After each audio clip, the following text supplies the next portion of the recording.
A handshake to seal the agreement. Under the watch of international observers, the occupation of Kiev City Hall finally came to an end after weeks of negotiations between the government and protesters. It is two steps. Both sides made a step towards each other. Both sides made a compromise. As the activists vacated the building, they vowed they would be back if the government did not stick to its part of the deal. We only want a peaceful revolution. We don't want violence, but if we're forced into it, we're ready to fight back the occupants. It has been 2 months since the demonstrators swept into the city hall. The deal for protesters to leave was agreed after the government said it would drop all criminal charges against anti-government activists, a gesture to defuse the ongoing political crisis that has paralyzed the country and left the president, Viktor Yanukovych, considerably weakened. But while the amnesty struck a conciliatory tone, some activists were unsure of how the future of the protests would play out.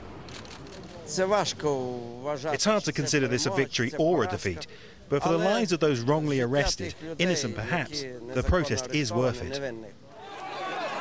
The protests erupted in November last year following President Yanukovych's decision to abandon a trade pact with the European Union and instead seek a bailout from Russia. While the pullout from City Hall indicates a new phase in the situation, it may not signal the end of the demonstrations just yet.